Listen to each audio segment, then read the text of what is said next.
Oh, I'm supposed to tell you that you're being recorded. Is that part of the deal? That's what it said at the top. Oh, did it? Oh, so it's It not said, against my. said avoid legal snags by notifying the other party they're being recorded. But that still doesn't mean I have to agree. I am just informed. You could That's hang up, awesome. I guess. I get, yeah, that's true. So it's on me now. Yeah. uh, when you have my approval, I guess. So I will do that.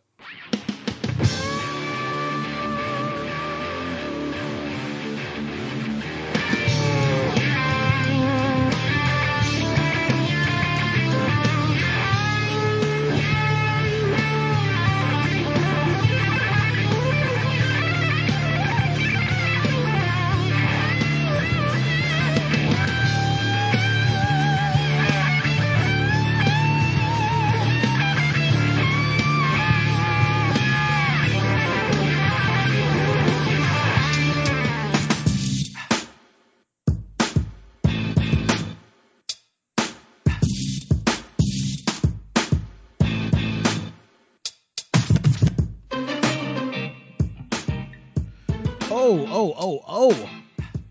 What's going on? It's the Tamale Mafia podcast, the place where everything and absolutely nothing collide. I'm your host, Aaron, and it's just another Monday in the Tamale Mafia universe. Now, when I say it's the place where everything and nothing collide, what I mean is that sometimes we'll talk about things that are really meaningful, that just mean a lot. And sometimes we'll talk about things that mean nothing, just nonsense. It's the place where you can bring everything to the table, your burdens, your worries, your concerns, your theories, your stories, your past, your future. Lay it all on the table. Or you can bring your nonsense.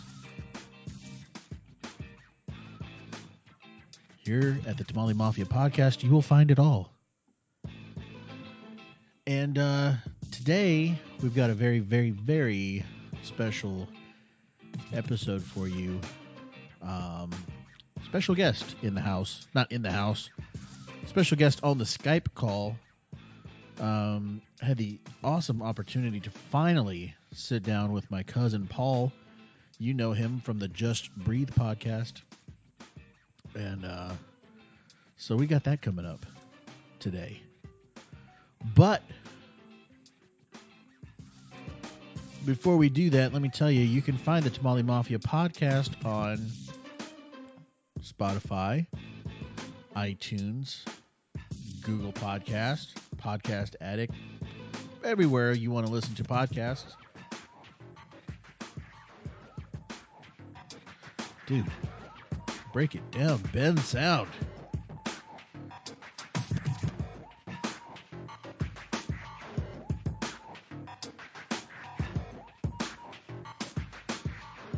Yeah, so you can find the podcast anywhere. You can share it. You can go over to the Facebook page. That's facebook.com/Tamale Mafia.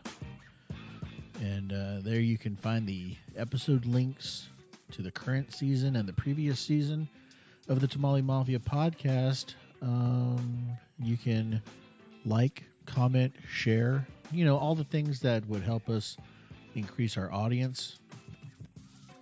That'd be phenomenal.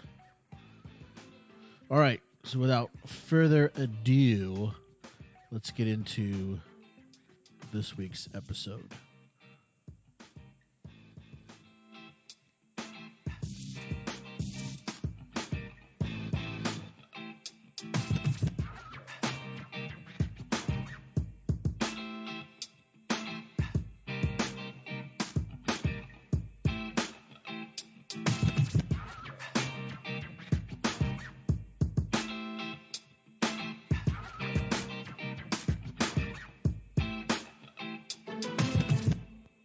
What's up, man? What's up, Aaron? It's been a long time coming that we did this, and it's finally happening. I'm excited. Yes, finally happening. And I was trying to think earlier when we were talking about setting this up, and I was trying to remember. I was thinking back to our early days, and you're one of the older cousins because Chris is the oldest, right? From that side. Yes, Chris is at least 2 or 3 years older than me, I believe. And then I know he's definitely older than me, but I just don't know if it's 2, 3. Yeah, somewhere in there. A couple years older than me. is Janelle older than you? Ugh, I don't know. I think her and I are. So it was Chris, Janelle, then Joyce, and then Teresa, right? Yeah. So I think I was more right in line with Joyce, if I'm remembering correctly, but I could be completely wrong on that. But I'm between Joyce and Chris. I'll just put it that way. Maybe that kind of places it. Yeah, because that's kind of how it was in my head. Because I always thought about when we were younger, it was like Chris was doing his own thing. Yeah. I don't really remember playing with him much. And Janelle seemed to always be doing her own thing too. And then it was kind of the rest of us. And I think of the rest of us, you were like the leader of the pack most of the time. Right, yeah, because Chris and Janelle were older, and so I was kind of like in the middle, and then I kind of just took over the little chickens. I kind of gathered you guys together and pretty much replicated what Chris was trying to get me to do with you guys. So there was that in between. Because you're right, Chris was the one that was always like catching tarantulas and on a dirt bike and those kind of stuff that was just outside of my reach, obviously outside of your guys' reach. And so I was trying to find a way to get an abbreviated version of that to then do with you guys. But I don't know, it always did kind of fall between that I was about a foot too tall type thing whenever we would do football or whatever we ended up doing. So yeah, there was that interesting dynamic. Yeah. And then the other thing I was thinking about too is that we didn't see you guys that much. I mean, a couple times a year, really. True, yeah. Because we were either on the other side of the country or the other side of the state or something. We were always away. Yeah. With my dad's job. So for the listeners, our dads are brothers. So that's how this cousinship was formed. My dad and Paul's dad my dad's the older brother. So. Yeah, I think most of the get-togethers that I remember, in fact, any memory I have of us, it's usually at Momo's house, our grandmother's house, and the big property she had there. Like most of the memories I could think of to where we were all together was, like you mentioned, around either holidays, Thanksgiving or something like that. But we were always like out running around in the fields doing something, getting into some type of mischievousness, usually involving the wooded area and stuff like that. But I do have a few other memories too, to where we either traveled to or were going through I guess around the Dallas area when you guys lived out there when you were younger too. I have a few very vague memories of being in the house there when you guys used to have that little pug dog. It was a pug, right? That little. Yeah. Yeah. So I have just a couple of memories out of that part too. But yeah, most of them are housed around that those holiday times we'd get together. Yeah, that's interesting. I forgot you guys had come out there a couple times, and to see us when we lived in beautiful Greenville, Texas. Was that Greenville? Okay. Yeah. I remember. I don't know. I feel like I don't know if all my memories are from one visit, but it feels like we were out there often. But it might just be like we were out there for a weekend, and then I just kind of focus on that. Because I just remember like driving around and going to do different things to where there was either, again, multiple visits or it was like an extended stay. I don't know if we vacationed out there, but I do have memories of being in the area for a while. I only have really one solid memory of you guys coming out, and it was for several days. So maybe that's what it is, yeah. I know y'all had come up and stayed. I don't remember how long it was. It may have been a couple of days I can't even imagine it was much more than that. Yeah. I assume we stayed at the house too. I can't really picture the house. I can see like the living room a little bit, but I don't remember like sleeping arrangements or how long we were there or what exactly we did to fill the time outside of just entertain each other. Yeah. Well, entertain each other was something that you bring up because I was thinking about that earlier as well because even thinking back then, and like you remember right after our grandmother passed away when we were at Fina's house down south. Yes. Then was kind of really stands out as a memory, but also I started thinking about when you guys had come to visit, and you even back then you were always you had a couple of things that you were like about. Where's this going? I'm not sure where this is going. One of them was that you were really always into like scary stories. You wanted to you either wanted to hear a scary story, you wanted to tell a scary story, you wanted to watch a scary movie, you wanted to go visit a graveyard, you know. Yeah, gotcha. Go chase some ghosts. Yeah, and we did a little bit of that, right? At that same time, didn't we go somewhere or some school, or maybe we're just telling stories? That same trip that we took after Momo passed, didn't we like either gathered around with all the aunts and uncles to talk about it, or I almost remember going up to a school to where there was some story that some student died, and like if you were looking at the back of the school where the stairwell was, you could see them. Or maybe I just said this thing, but it sounds I don't know, that sounds familiar. There was something that was like a local legend of some kind that I'm guessing you found out about or somebody found out about, because I remember you just being like, we need to go there. And I remember that one of the adults there said that the field behind their place was haunted. And if you go out there like when the sun was going down, you might see a ghost or something. So I remember us all hanging out, like kind of in the back, waiting for something to happen. And then we saw this ghost running, like a white, wispy figure of some kind. And I remember being freaked out of my mind, like, and then we all were like freaking out. And I remember you being like, "Run!" And it was actually really something, or were we like playing a trick on people? Because like I said, I have a bunch of weird memories with Chris involved. I don't even know if he was there. Was Chris on that trip or no? No, I don't remember Chris being on that trip. But I think at some point one of us said, "Why is that ghost wearing tennis shoes?" And then it was like, gotcha. Oh, it's just one of the adults from inside with a sheet over their head. Okay, yeah. I knew there was some type of twist, a little plot twist on that whole ordeal, but okay. Yeah. Yeah, I do remember that. But for some reason, I guess I was putting on a good front because I feel like I was just as scared as you guys were, and I know I had like a weird obsession with those kind of stories and still do, like horror and scary stuff. But I don't know. The memory I have is I remember that, but I also remember, at least internally, kind of being a little freaked out of my mind too, especially when we went back to the house and like all the fun and games were over and it was time to go to sleep. So I think I probably was just putting on a front. But yeah, that's weird. I do remember that trip that we took up there.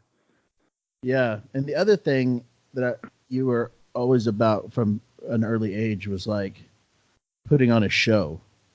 Yeah, I do seek attention, Aaron. That is a true story.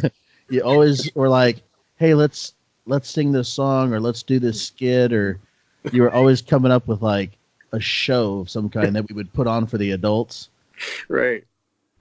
Which I find very interesting. So embarrassing. I don't even know if you remember I don't even know if you're a part of this one, but on that same note, whenever my brothers and I would get in trouble, to get out of trouble, I remember pulling them to the side in the bedroom to come up with some little Greatest Showman skit that we were going to go outside in the living room and then try to present the show to them to get off of restriction.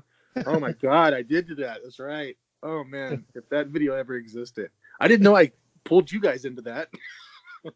Yeah, because I think pretty much anytime we got together, you were always scheming up some kind of a let's do this or that, you know. But yeah, the one that really stood out to me was at that same trip down south, and then my dad was like, "No, we're gonna head back early," and you put on this big production, got us all involved, and we were all like singing Oh, won't you stay Okay, that sounds. just a little bit longer? So copyright infringement on top of it all. Okay, cool. Oh my god, sort of remember that. I guess the point was to try to convince them to let you guys stay. Yeah, so we Oh wouldn't leave, jeez. and it worked because Oh, we did ended it? up staying. Yeah, Well, there you go. yeah. But I just remember you being the spearhead behind that. And the other thing I remember Uh, about that trip was Jason being mad at me because I didn't know how to play "One Sweet Day" on the piano. He kept requesting it over and over. oh Play god. "One Sweet Day," Mariah Carey, Boys to Men. Play it. Like, I Oh don't know man. how. You suck. You're the worst cousin. Who doesn't know that song? Oh jeez. Oh man. Yeah, that's the trip that we took Momo's ashes down, right?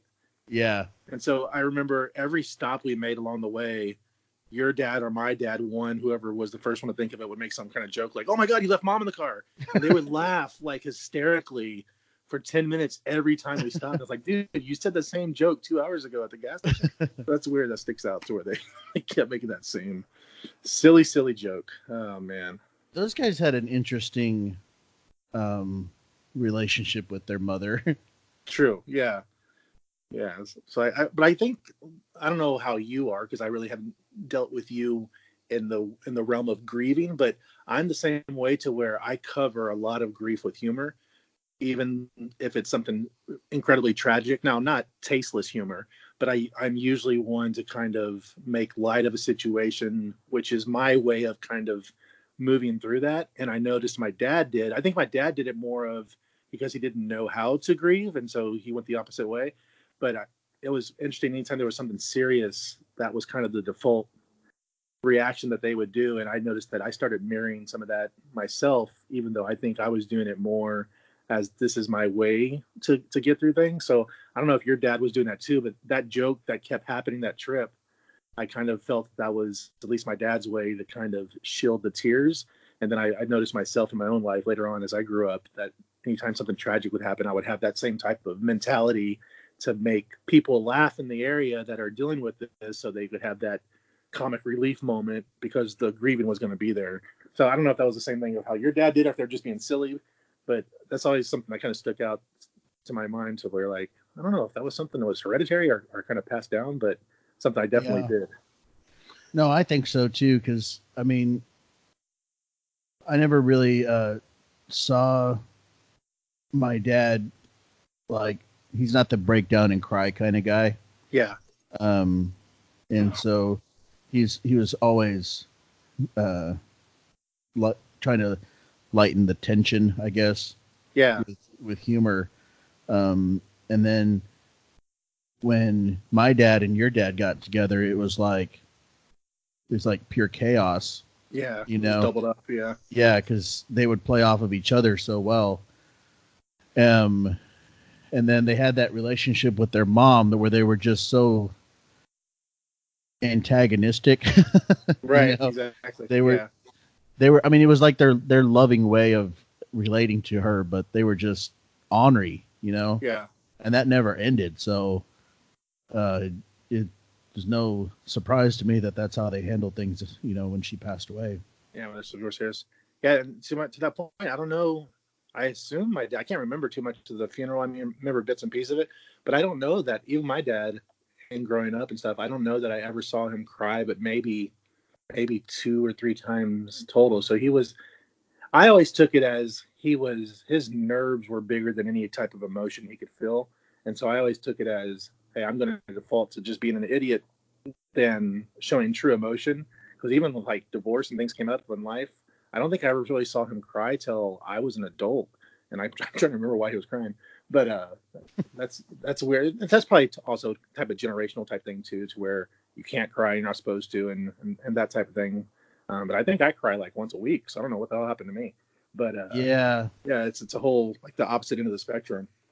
Yeah. I think I'm with you on that because I was even telling one of my friends the other day, I was like, you know, sometimes if I haven't had a good cry in a while, I'll just go watch some like the Ellen show videos from Ellen, where she's like, Yeah, has some kind of like we're gonna give this family who had this hard time of some money, and I'm like, oh my god, that's so sweet. Well, that's a good choice, but I'm not sure if you know of these yet, but on YouTube they actually have compilations that are actually called "Try Not to Cry" challenges. So if you really want to get there, they'll put these like 7 to 10 minute clips, and it's just literally like Air Force dads coming back and the dog has 3 legs. And yeah, they're all those kind of things like back to back to back, and the whole goal is to try to get through those things. In fact, my son Caleb, who's 9, he came out of the room the other day a little teary-eyed, and I was like, hey, is everything okay? He goes, I was watching the challenge, but I didn't cry. But even he was there. So if you need a quick I need to cry type thing, Ellen's good, but you might want to try one of those challenges because it's 2-part, because you get to see if you can beat it, and if not, you get a good cry in. So it's a win-win. Well, I can't. I'm not. I just it's not built in me to beat it. If I see somebody crying, I start crying. I'm like, why? I don't know why they're crying. Why why am I crying? I don't even know what's going on here. I have no information as to what's happening, but I just walked into this room and I see this lady crying. Now I'm crying, and I don't even know why. Oh man, I was like, dude, if I ever, I haven't had it happen yet, but if I'm ever pulling somebody over for speeding and they start crying, is that going to be the key? No, I'm going to write up the ticket, but we're going to cry together. Okay, I got you. It's going to have tear stains all over it. So you'll carry the burden with them. That's fair. Yeah. Now I'm not a bawling crier. Like mine's more of a sniffle, wipe my eyes. I've never been like I haven't got to that point. I'm trying to think. I don't think so. Like most of my crying is soundless. There's nothing that comes out. But to be honest, it's been a little bit of time since I've done it. But I don't think I've ever been like a full on ugly cry. Oh my God, what's wrong with Dad? And they hear me like from downstairs or something. So I don't. Dwight, when he was crying because he missed Angela. Yeah. Yeah, something like that. I don't think I've gotten there, but definitely very in touch. Sometimes too much with the old sensitive feelings and what comes and goes. So, and it's weird because my dad never taught me to. Hey, no, son, it's okay to cry. It just developed on its own. Most of the time, you kind of repeat that process, but not for me. Yeah, I find that interesting too because I think when I think back to the environment that both of our dads were raised in and what they had to deal with, it's really no surprise that they came out of that with less than human emotions. Correct. So, and then, I don't remember my dad teaching me, hey, don't end up like this, be a crier, or either way saying, hey, you can't cry, man up, or anything. I think it just kind of, maybe it's more on my mom's side. I don't know, but my mom doesn't really cry that much either. My mom's kind of a gangster too, so I don't really know where it came from. It's weird. I don't even with my mom too, the same with me, although she's much more emotional.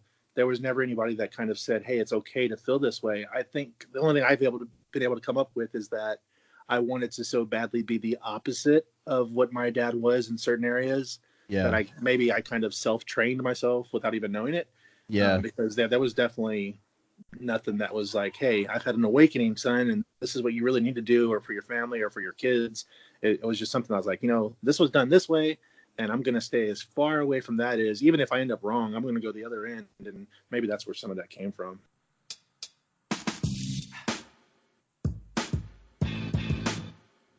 More from my conversation with Paul coming up right after this.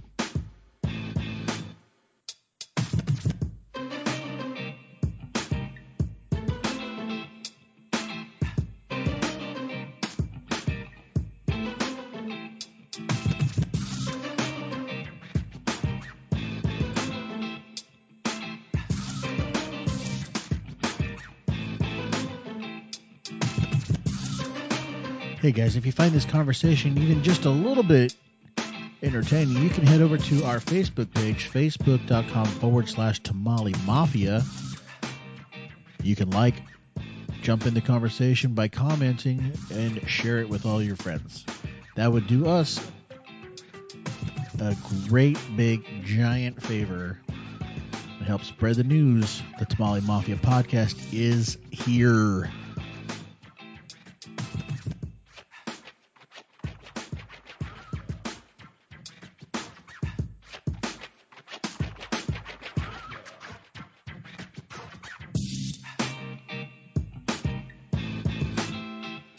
Now let's get back to the conversation with Paul from the Just Breathe podcast. Yeah, which kind of brings me to another thing I was thinking about today, because you talk about it a lot on the Just Breathe podcast. have talked about it a little bit on mine, but probably not as much as yours, because most of your stories that you tell happened in and around the school or the church that you grew up in. Yeah. So you refer to the church a lot. And I was thinking about that today too, because even though we grew up on opposite sides of the state or the country at times, we still grew up in the same church system, because my parents always went to what would be called sister churches of that church. So, you know, they would basically go to the church staff or pastor or whatever and say, we're moving to this city.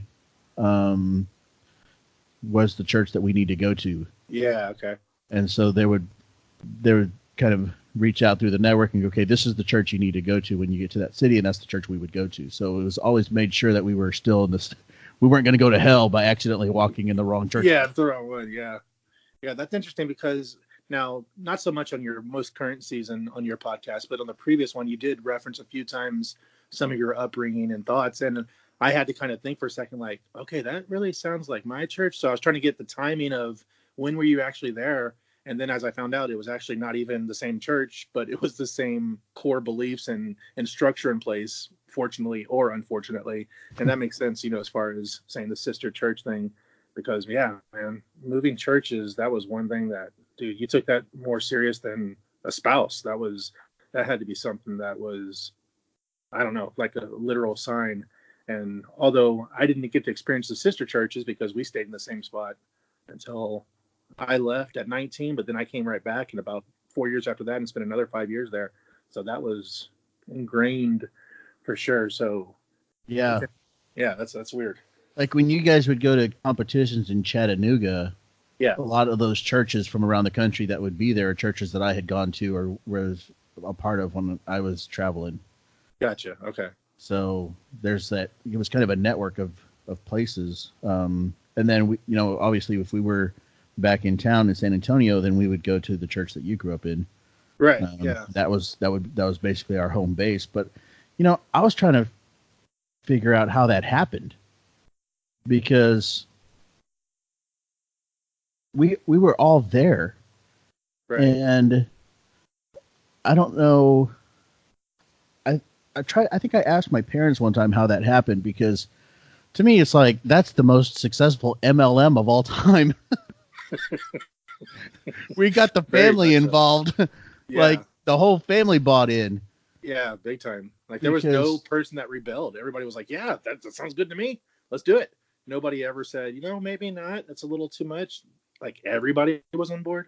Yeah, I mean, but who started it? Because I know my parents ended up in that church because our dad's uncle took my mom and dad there. See, I didn't even know that part. And said, like, hey, you need to get your life together. You're going with me to this church. And that guy was probably the closest thing that my dad had to a dad. Okay. I don't know how if your dad was close to him or not, but so my dad was like, yeah, I'll go. Where are we going? You know, kind of a thing. Right. And then he went to that church, and his first time there, he was like, I'm going to get saved. And he went home and poured all his beer down the sink, you know, changed his life forever kind of a thing. Yeah.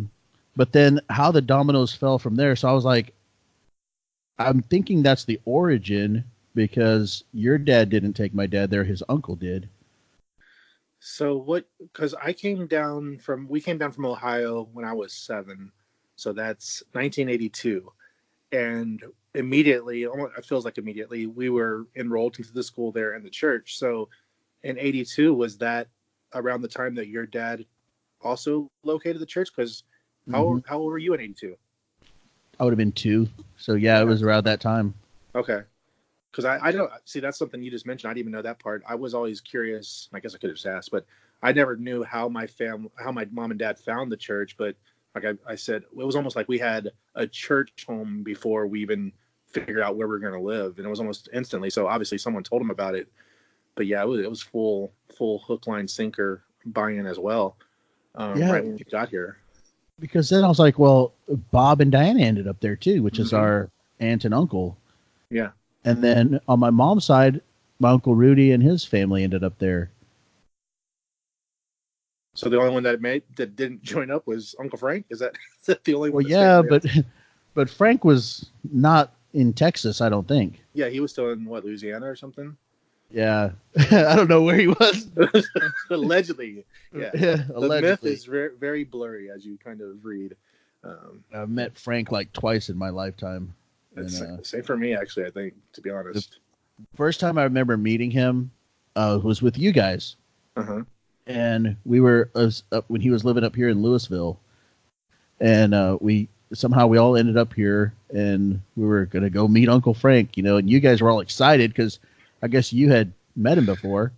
We had horses, and so that's the only thing I can think of because I have a few horse memory, and he had like little go-karts, like a little Uncle Frank amusement park in his yard there, and maybe that's what I was thinking of because I like I said, I remember riding the horses in that yard that he had, like outside the trailer home, and then those little go-karts. So maybe that was why we were a little psyched.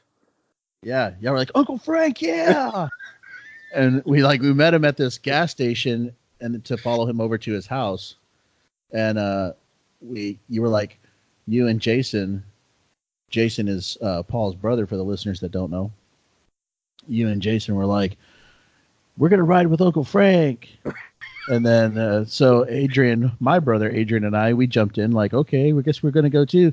And I just remember Frank turning around from the driver's seat and looking into the back seat. And then, I don't know how to explain Frank, how to describe him other than like a wild man. Yeah. He's like what's those guys? The duck call guys. Like a Duck Dynasty kind of guy? Yeah, like I think of. With less teeth?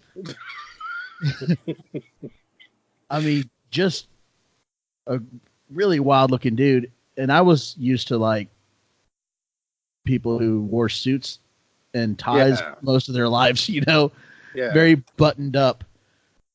And I just remember him, he, like, turned around and goes, "You want some candy?" And just started laughing in his Uncle Frank laugh, which was like a maniac, like Charles Manson looking guy in the front seat. Yeah, Charles Manson. That's another. He didn't kill anybody, I don't think, but that's another good analogy. Scared to death, dude. Oh man! I was just like, in my head, I'm like, hell no, I don't want any candy. He's like, what's the matter? Am I a stranger? Yeah, because most likely the candy was already unwrapped and he just pulled it out of his pocket. So yeah, that's always weird, man. Yeah. Oh, that's pretty crazy. Yeah, that's a interesting dynamic. Yeah. So he never made it into the church system, as far as I know. No. Well, I think he has now. I believe he's involved in a Baptist church in Louisiana in the last probably 10 years or so. But back then, he was interesting. Still out there.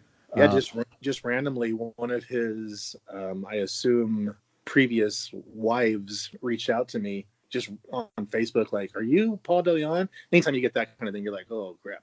And but she had some type of relationship at one point with Uncle Frank, and she was like trying to get information. I was like, "Dude, I've seen that dude like one time.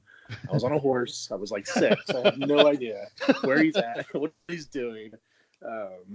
So that's always been I don't know, it's really different because both our fathers were functional in society, so I don't know how he got so far off the beaten path to be kind of his own man in his own world.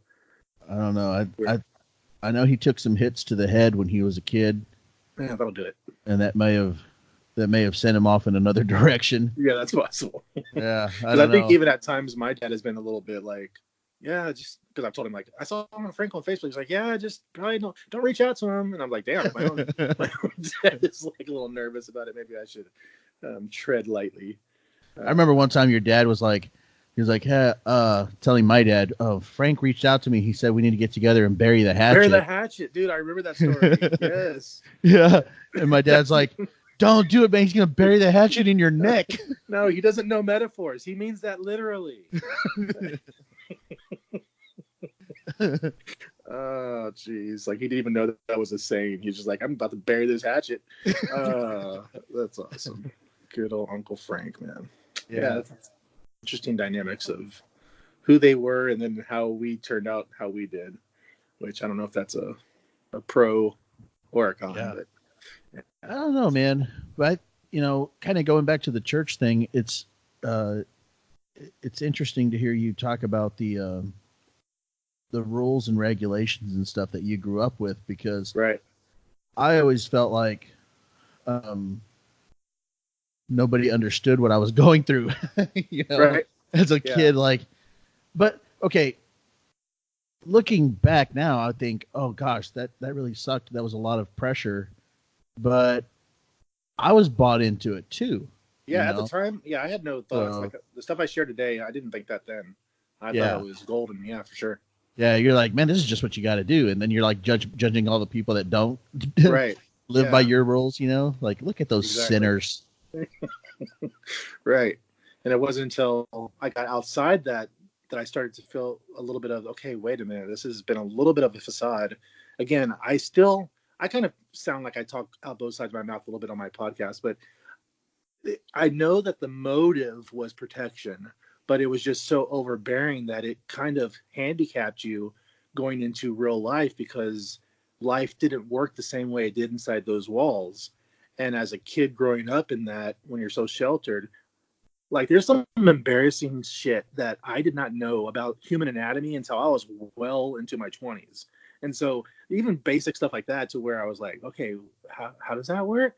Like, that kind of shelter. Yeah. So when you have that overbearing, keep people away, like the whole guys and girls on opposite ends, like stuff that was naturally built into us to be attracted to the other sex, that stuff was taught as that's evil land. So trying to recover from that when you got out into, quote, real world, that was some of the stuff that I look back at as a negative, because it, like I said, it was a handicap, and the maturity level I had, just being a boy, I'm going to be less mature, but the maturity level I had to kind of function as an adult and try to get into a serious relationship, dude, I was so ill prepared for any of that stuff that I really felt it set me back and kind of blew up in my face in a couple of big ways as I kind of transitioned out of that thought process. Yeah, I think that was probably the single greatest obstacle coming out of that, because you got to work through the things like like, okay, I'm not allowed to go to the movie theater, and then you go to the movie theater and you feel dirty, and then you're like, oh, it's not okay, it's really not that bad. Yeah. There's the things that you got to work through, like in your last podcast, you're talking about going dancing and stuff like that. Yeah. You got to work through those things, but to experience puberty in a way that is like evil. Yeah. That is such a lasting, like, those are such formidable years.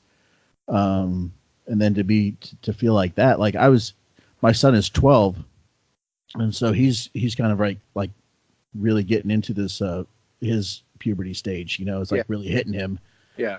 And, I was talking to him the other day, and I was like, dude, you've got such a much better chance at life at coming out successful than what I went through. I was telling him, I was like, dude, I went through my entire puberty, like, feeling like I was messed up, like I was flawed.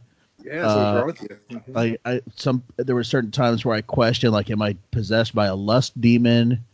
Did I give Satan a foothold in my life somewhere because I looked at the JCPenney catalog's bra section? Oh God.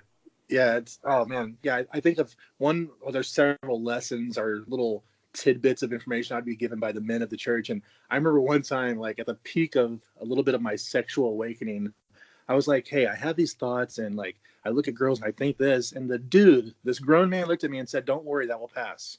I'm like, dude, no, and today it still hasn't passed. It was just stuff like that. It was like, wait, it's gonna pass. Okay, so I'll just wait. And there was no structure or like follow up or no, these are normal feelings. Like there was no talk of that. In fact, like you just mentioned, you were made to feel like those thoughts that as natural as they are were sin being developed out, and you were sinning and reaping the sin from your parents' mistakes, and everything that was around that part was just built into this stay away from it. And again, their idea, I believe, I assume, was you want to kind of be careful with the opposite sex to not mix temptation and opportunity. But again, they went so far the opposite direction that you spent a lot of your adolescence and developmental years just trying to figure out what was wrong with you, much less trying to hone in on these natural feelings that were coming for you. So, man, it was tough to navigate through all that and the function. And then when you finally get a girl who reciprocates at least some of your attention, you don't know what to do with that. Absolutely not. You know? Not at all. Yeah, I've been telling my son, because he's got all these text messages and Instagram DMs and Snapchats and stuff from all these girls that he doesn't even really know who they are. They're just like girls from school or whatever. Uh-huh. And he shows them to me, and they're wild, dude. I'm like, first of all, put a red flag in that one. Yeah. Don't talk to that girl again. that you're gonna catch a disease from that one if you. He's like, what? I'm like, yeah, dude, that's a penicillin shot for sure. Okay. Yeah, big time. So I'm like teaching him how to navigate this the best I can, because, when I was, like I said, when I was that age, it's like, oh, this girl said hi to me, and then you're just like, you don't know what to do with that. Yeah. You don't know how to navigate it. And if you happen to be, have a personality or, a nice smile or, can make a girl laugh like we can, the attention comes and you don't know what to do with it. Yeah. Absolutely way out of your league in a few different ways. Yeah. Yeah. Yep. And spent most of my time dealing with drama, because I'm like, well, I didn't know what was, I don't know how to avoid that. I don't know how to look for red flags. Like, this girl's going to rip the heads off of my stuffed animals. Yeah, exactly. And so again, I was a crazy, selfish growing up. I was an immature guy growing up. So I'm not saying none of the problems I engaged with would have not been there, but it was just multiplied beyond, because you were just not prepared to have life, social interaction ability to be able to, again, navigate through some just basic situations. Like there was nothing, even as we got into adulthood and older teens, the teenage classes and the young adult classes just reinforced everything you learned as a kid from a kindergarten on, so that they never adjusted to say, okay, by the way, opposite sex is okay, guys. Like there was never like a moment to where they backed down on that. They would double down. And so you still spent your time just milling around the same information. And so I think, at least in part, that played a role in probably some of the choices I made and didn't make that led into some of the bigger decisions that had an effect on my life. And I don't know if that was just my journey, but sometimes it's hard not to look back with a little bit of a snarl to say, man, it didn't have to be like this. And then when you get into some of the deeper stuff with those in the church that would say what to do, but then they always seem to have some type of little exception to the rule in their own personal life. And as a kid, of course, you don't see that. But then as you start growing up and seeing that stuff, you're like, man, you guys knew what you were doing. And so that's always hard to deal with too. So, yeah. How long were you in that system? Well, again, second grade, when I was 7 years old, I graduated from there. I left for a few years during my first marriage and relationship.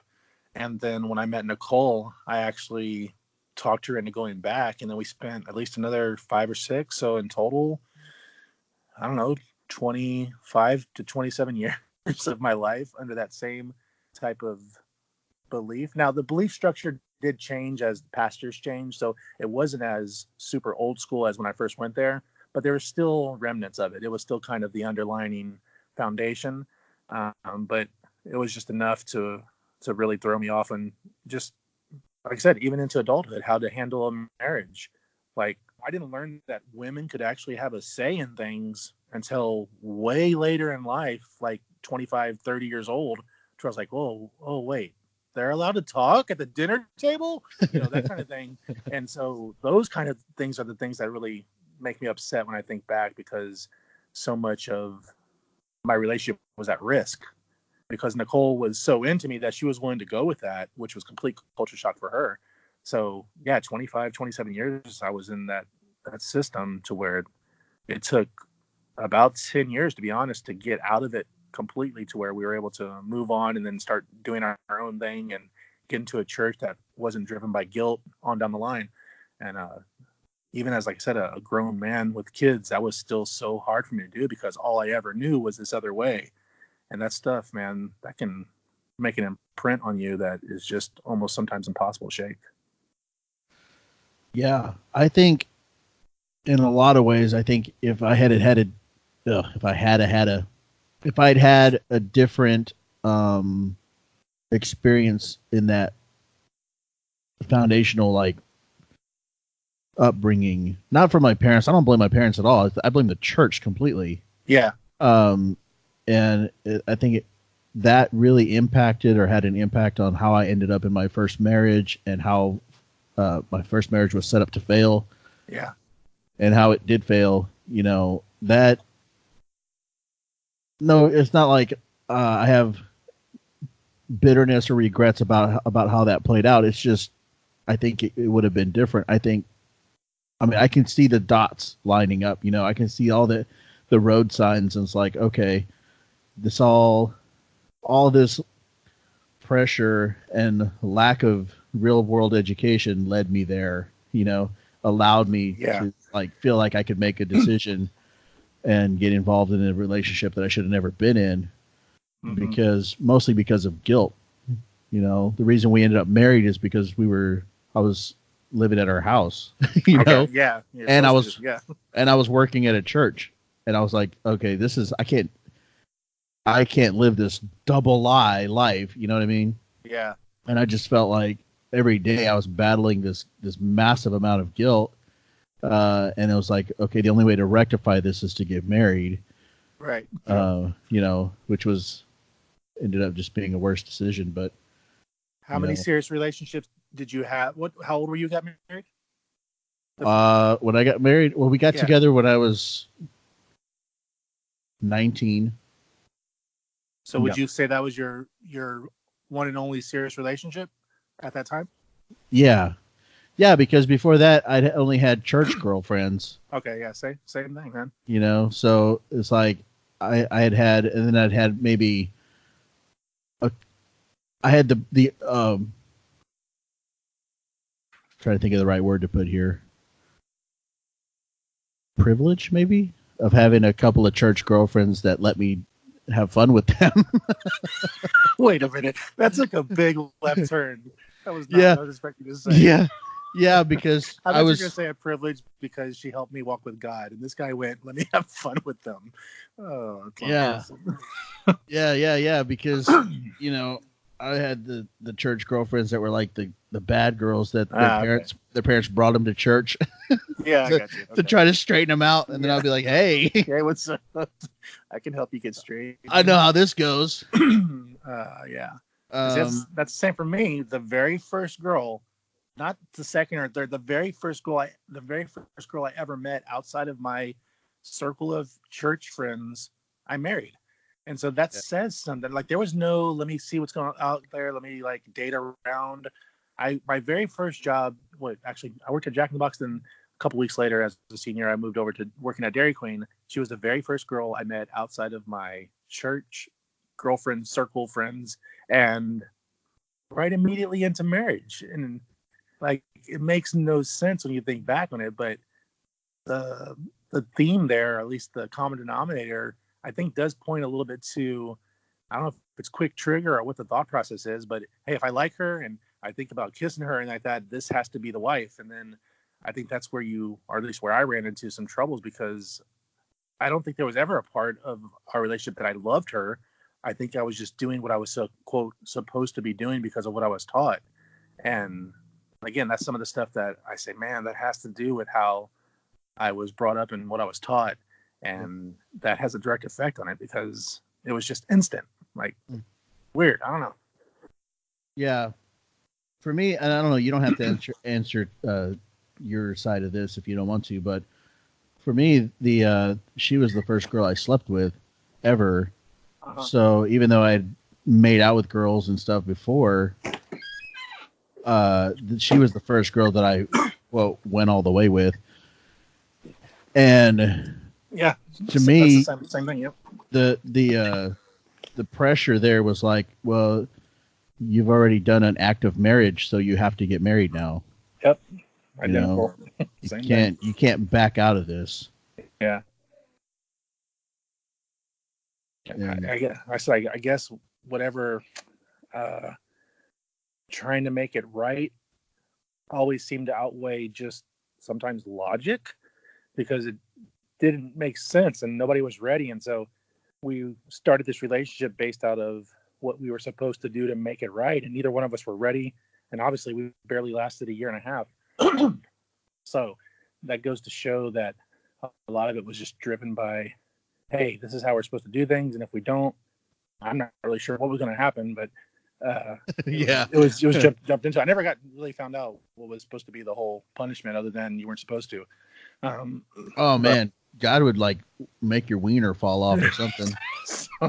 Shrivels up and falls off. Ah!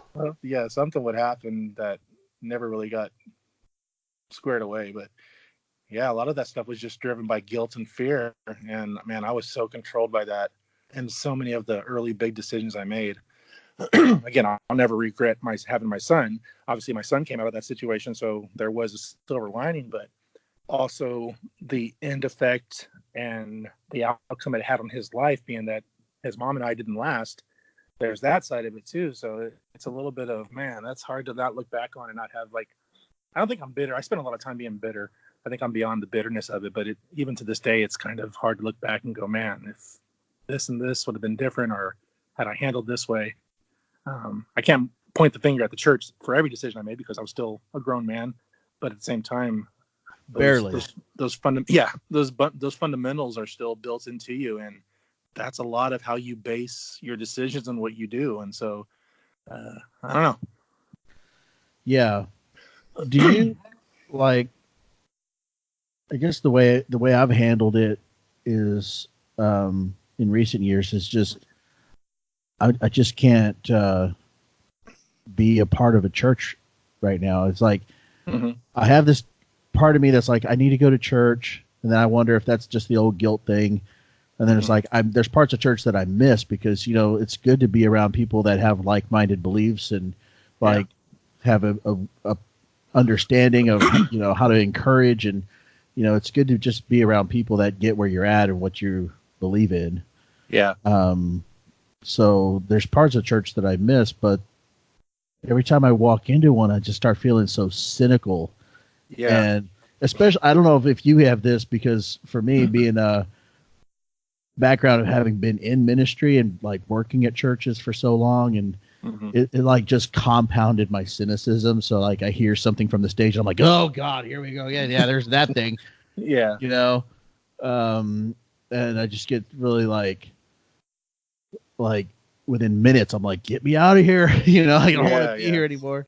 Yeah. How have you been able to stay in there? Well, number one, I think we have different, but some similarity in our backgrounds. Again, while I was never really involved in the whole music side of ministry and this and that, back to me trying to throw together a Greatest Showman group, I still always had some type of foot in doing what's called theater, or some type of play, or some type of skit. And so that was always a big part of what I did with the church. But to your point, before I kind of answer what you're asked, the first part of it is the guilt of you need to be in a church lasted for a long time. So sometimes I would just be in a church building feeling the same way you just described, but I knew I had to be in a church or else. And the second part of it was, not only do you need to be in a church, but you need to be in a church that God told you to go to. And to this day, I'm 43 freaking years old. I still have not been able to identify when does God tell me that this is the right church? I don't know what that sounds like, what it looks like, but that was always something that was so heavy on us, especially the first time we moved away from my previous church. The pastor at that time was like giving me heavy warnings that you better not go anywhere that God doesn't want you, and almost like felt like a threat. And I kind of took it that way, and I'm thinking, whoa, damn, what? How do you know? Well, you will know, and that's always how I kind of defaulted. And so, You'll know when your you, family is cursed. you'll know when you start itching, that kind of thing. And so, yeah, a lot of the first couple places we went were that kind of feeling, and I was almost overthinking in my mind, like sitting in the pew. Okay, what I'm trying to feel it. God, let me know. Make that lady stand up right now. This is the way. I was doing those kind of things because I never really knew what to look for. It was always this whole super, obviously spiritual feeling you'll get and know. But eventually, and like I said earlier, it was something I had to learn. I had to unlearn, actually. The church we attend now, I got to a place after being super cynical and skeptical, and wait a minute, they sing and then they take the offering. You're supposed to take the offering first. I was down to that kind of situation.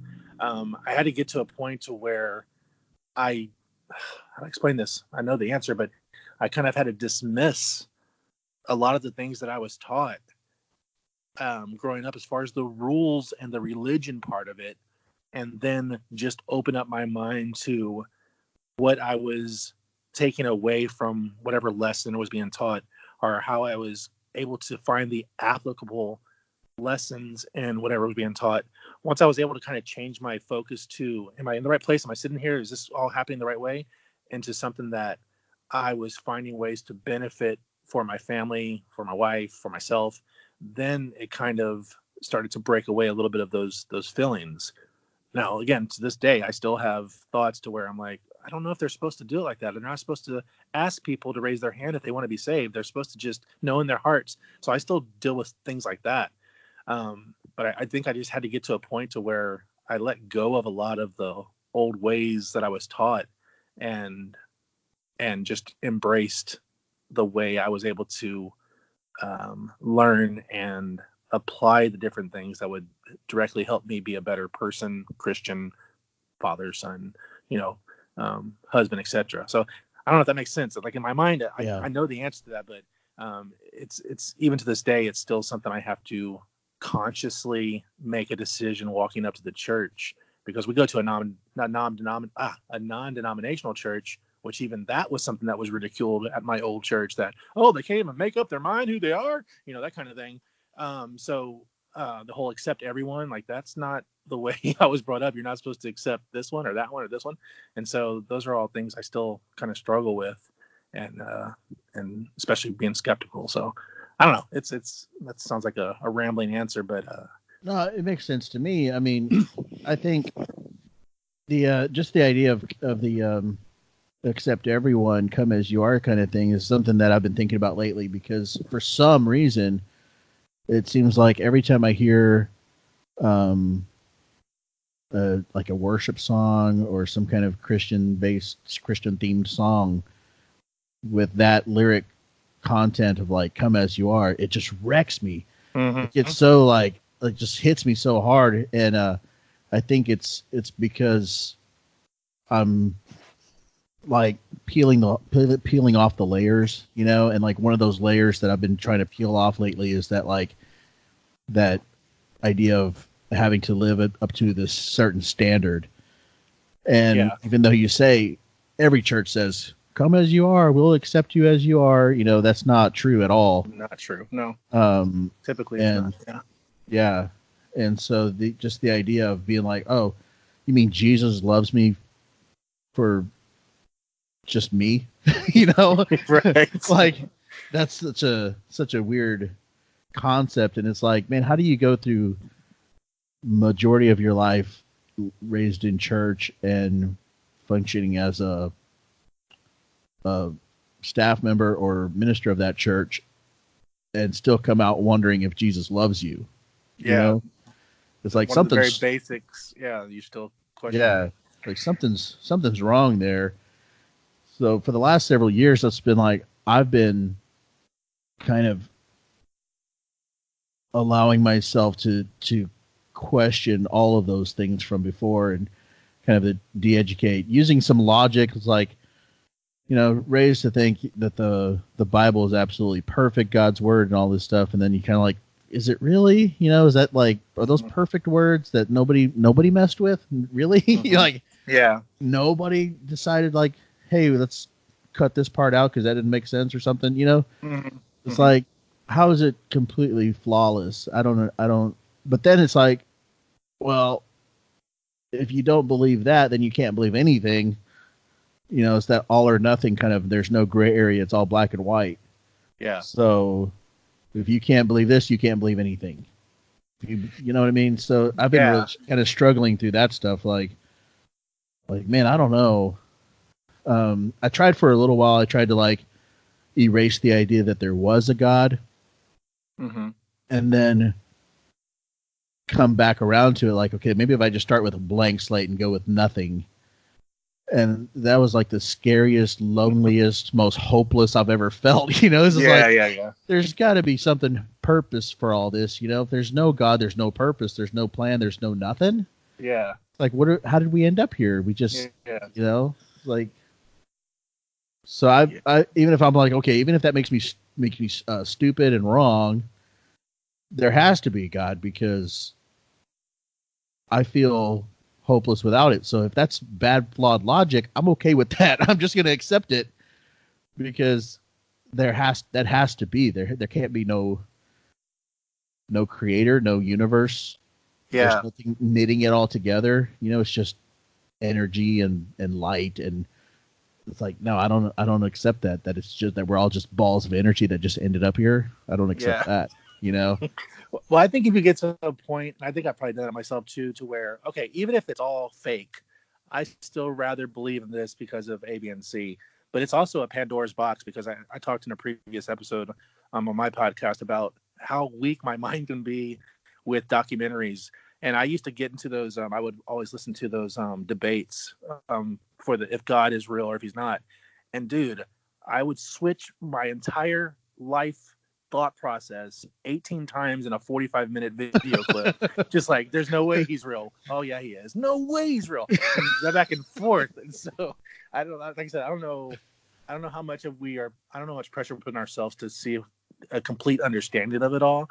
But I think if we can get to a point to where we have some type of acceptance of who God is to us, I think also this comes back to how we were raised. There's so many boxes you're supposed to check off. And if you only checked off 10 of 14, okay, something's missing. And so I think that plays a part in us trying to identify every moving piece of how it fits together, which can sometimes be a detriment to how we then interpret who God is and how we pursue that. I've done a lot of that. I don't think I ever got to a point to where I fully believed, okay, there's not a God, let me start here. But I have entertained that, especially some of the tragedies I faced. I have entertained that for a good while to say, okay, if there is and there isn't or whatever, what's my next move or what's the next step and how does this all kind of fit together? Because if I'm just here to do an 8 to 5 and then have a couple kids and then put something cute on my headstone, I guess that's okay. That's kind of stupid, but finding purpose beyond that, sometimes it started with just, okay, well, I'm going to do these right choices for my kids or for my wife, and then as it grew bigger, then it turned back into, okay, I'm believing that there's a higher being here, that there's a God. And so I want to live my life accordingly without going back to those old religion ways and find what works best for my family and I. And so that's kind of where I am currently and how I kind of present myself, I guess, daily to kind of tackle it like that. And that's worked for me better than anything I've done previous. So that's kind of how I've looked at it. But yeah, that can be a slippery slope, especially if you kind of feel like life has knocked you down, or you're depressed or anxiety, that kind of stuff. That kind of seems to tag all the deli-ons that I know. That's always something that's different. So yeah, I think I struggled with like the finding a purpose in why we exist. That's kind of where my question really sat for a long time. I like what you're saying about how you just had to make a decision on how it works, what works for your family, and how your faith is about finding that purpose and value for your kids and for your wife and for your marriage and those kind of things. And that, I think that's kind of that's what brought me back to earth, so to speak. Because I was really like, man, I don't get the point of this. Like you were saying, like we were born and we do almost nothing, and then we die, and then within like 3 weeks, nobody is talking about us anymore. It's like much, yeah. Live my entire life, and then within weeks, I'm forgotten. It's like, how's that? Yeah. What the fuck is that about? It's like, what's the purpose? Yeah. Even famous people, we stopped talking about. What's his name? I already forgot his name. Dylan. What's his name? Bob from Dylan. Dylan. Oh, I lost his name. Yeah, I talked about him. Luke Perry. Luke Perry. Yeah, even that, and he made a mark on us, and like already kind of moving on. And I'm like, yeah, let's see what's next. I think Pet Cemetery is coming out next Friday. We just go on to the next thing. Yeah. So what kind of mark am I going to make outside of my circle of friends? But yeah, I had to go real small in my mind to just focus on the immediate people that I had a daily effect on, and then kind of almost like start from scratch and build it from there. Although in the back of my mind, I always felt God was real. I had to get way smaller than that to at least be able to look that direction to find out what's the best move for me and how to tackle things. Yeah, I was talking to a buddy about it, and he had a really, I don't know if he's kind of a philosophical mind, so he's like the best to talk to because he comes up with really smart stuff that I would have never thought of. Uh-huh. But he had a quote that he sent me, and I don't know if it was his own that he just thought of in the moment or he was quoting somebody else, but it was brilliant. And what he said was, I'm going to butcher it, but it's along the lines of, it was like, woe is the man who starves to death standing in front of a buffet because he cannot decide why he's hungry. Rather than just eat and enjoy the food, he starved to death because he couldn't decide why he was hungry. What was the purpose of this hunger? Yeah. Yeah, that's good. And so I was like, yeah. I need to shut up. I need to stop questioning and just start eating. Start eating. Yeah, exactly. Yeah. But I want to shift gears a little bit because there's some things that I have to talk to you about from your from a previous podcast that I don't agree with you. So. Uh-oh. I'm never scared of her.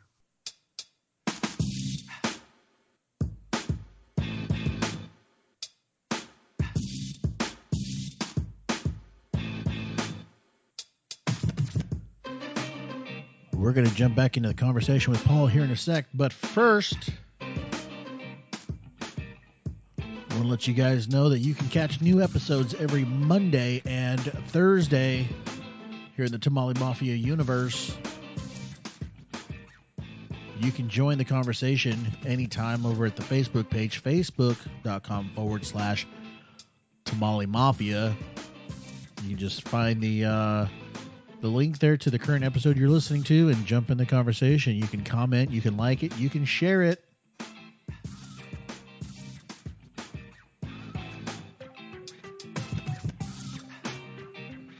All right, let's go back to the conversation with Paul.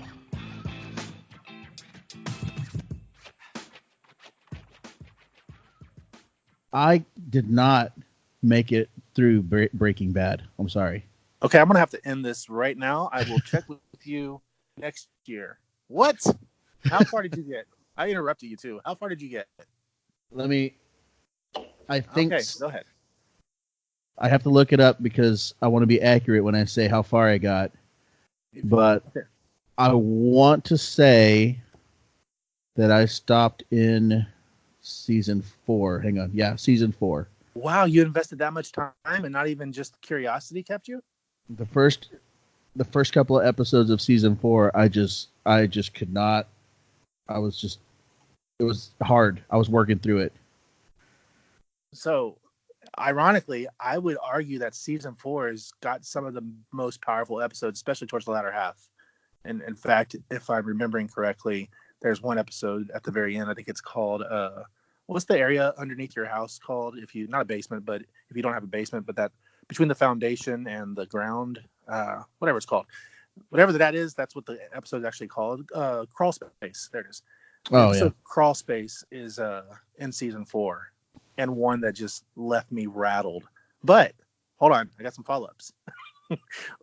What was going on in your life while you were watching this show, and what did you consider good? Because that's season 4, and again, it only lasted 5.5 seasons, so you were pretty invested at that point. Even Lost, I stuck with after I gave up on it on season 3, just to kind of see what the hell happened, just so out of curiosity. But you were able to step away based out of grueling through the episodes. Yeah, I think at the time, like initially, I stopped watching because I had been going through, and then I was like, man, I don't know why I'm continuing to invest my time in this guy who life just keeps shitting on him, and I feel so angry or upset after every episode. Really? Just like, ugh. And so did you ever go back? I've gone back 3 times to try to re-kick off where I left off, and I've never gotten past the first couple of episodes again. So you don't even know where it goes and how it ends, or has that been spoiled for you? It's mostly been spoiled for me by now, because interesting. So many people into the show. Yeah. So I kind of know where it goes, and some of the fan theory stuff about Walking Dead and all that kind of stuff I've checked into. Yeah. But and to be honest, you're not the first person, not a lot, but a few people have kind of told me that, I don't know, I just couldn't get into it. He's like a chemistry major, like that kind of thing. But I don't know that I've known anybody that got as far as you did. Most people say that after like an episode or two, but for you to be that far, I'm having to believe that there was something bigger going on in your life. Because that's the whole thing where you go watch a movie, and then if 30 people watch a movie, 20 of them say it sucked and 10 say it was the best thing I've ever seen. Sometimes the 20 people that said it sucked, there's something going on in their life that just wasn't letting them be entertained. Because Breaking Bad, and you really didn't answer. I don't understand still, what was it that was bad about it? And you just said you really couldn't get into it. Was there something that didn't fit, or because I hate to believe it had anything to do with writing or acting, but it wasn't just the writing and the acting are phenomenal. Okay. In the show, I think it just kind of started to drag along a little bit.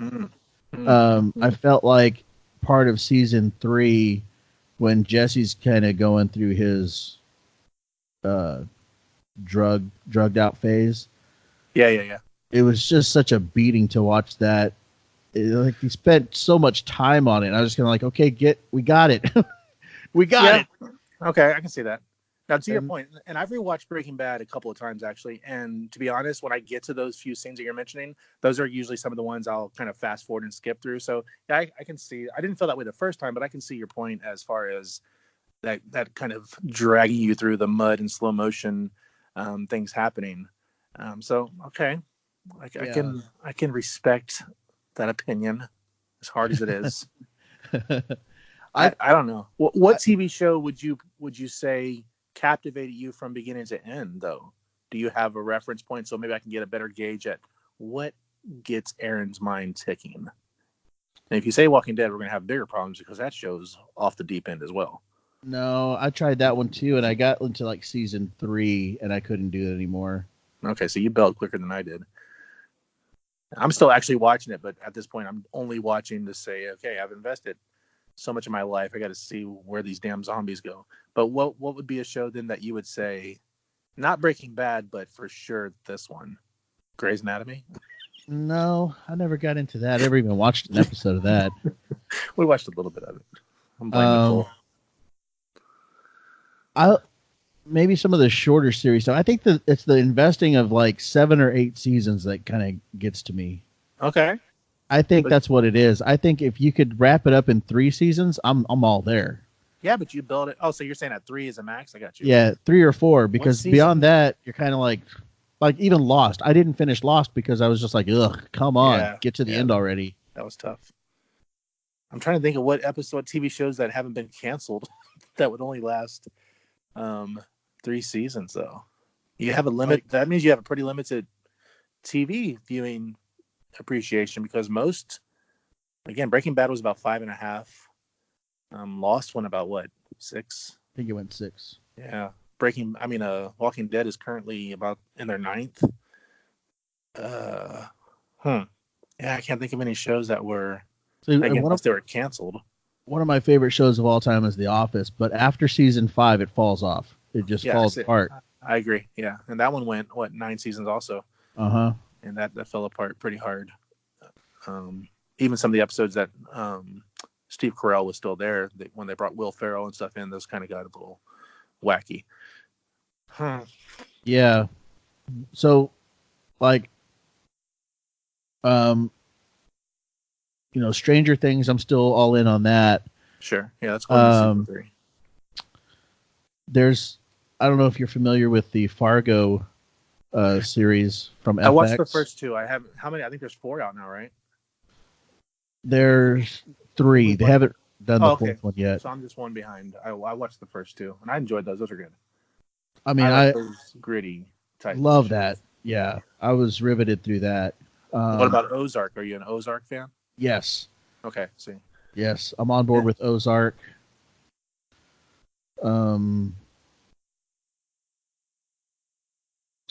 So it's interesting. Your genres are similar to Breaking Bad, and even the cinematography and some of the feel, like Ozark it's got that Breaking Bad feel to it.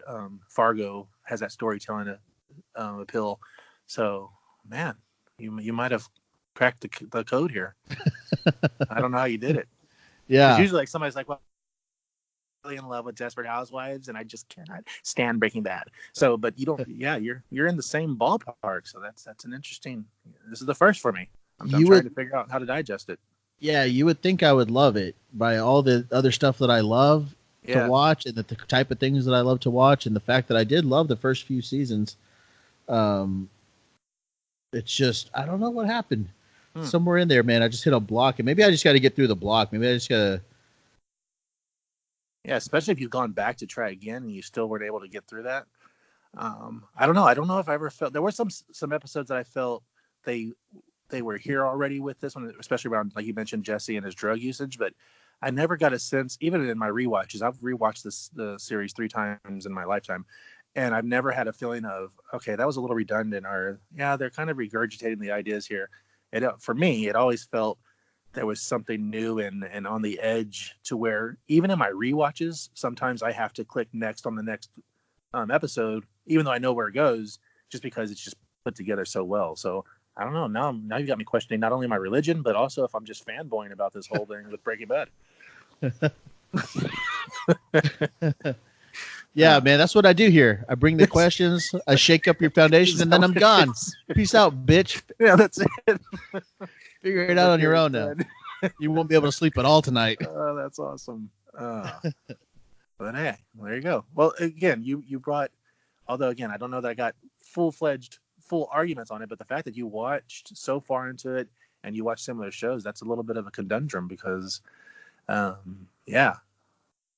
a first for me to kind of hear that take on it. But I still respect it. I don't agree, but I respect it. I'll tell you this. I'll make a promise here. I will go back. I will try to start at season 4 again where I left off, and pay closer attention this time to. I mean, maybe I'll get through it and I'll be fine. Or if I don't, I'm going to come back to you with a reason why. Yeah, and a reason why. Like I said, that's legitimate. Crawl Space, I'm almost 100% sure that is in season 4. And I think it's actually a little early on, if I remember correctly. But Crawl Space, the way the episode ends, and I don't want to build it up too much because I'm going to get myself in trouble here. But yeah, go back and watch it. And if you come away with the same thing, I'm just curious of, there has to be something there. Like I said, you pointed out the repetitiveness, a little bit of the Jesse stuff, but that was in season 3. So I'm just curious of what because you're at season 4, you're right into the point of the reveals and stuff starting to happen. So I'm just curious of, like I said, just for curiosity's sake, you may want to see what goes down, even though some of it's been spoiled. So, but yeah. Well, I think that guy that looks like Obama The way Gus Fring, yeah. that first episode, man, when he comes in and just wipes that dude out unexpectedly, man, that is so riveting. And so I know that it had me to that point, but there's something after that in the next episode or something that just kind of fell off for me. But I'm gonna go back and try again, man. I'll give you that. Got it. Fair enough. And I'll accept the outcome either way it goes, just because you were a gentleman and you presented your argument.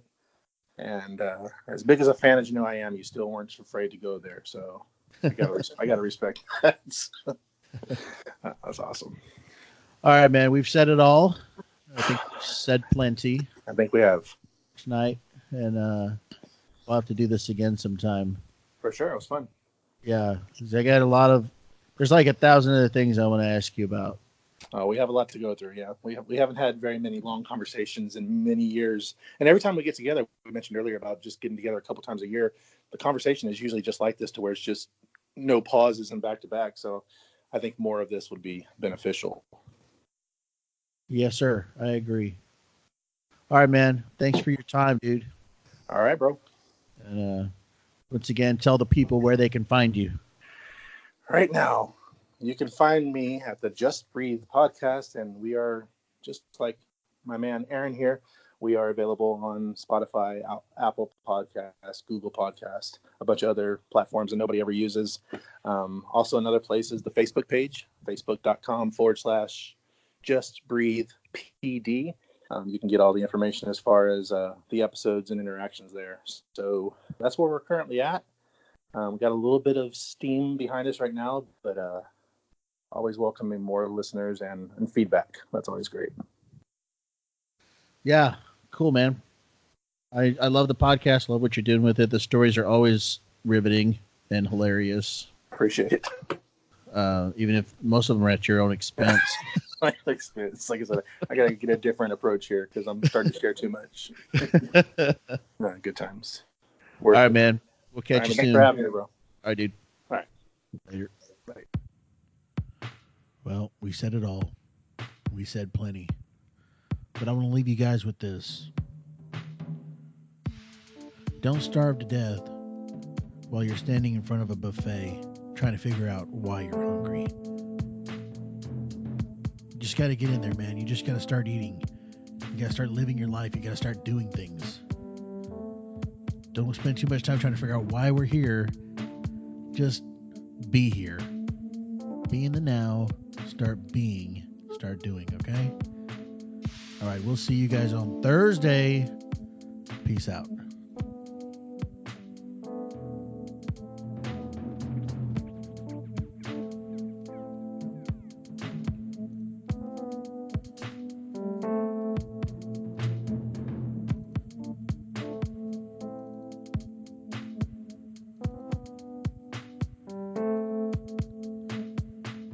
The Tamale Mafia podcast is brought to you by me.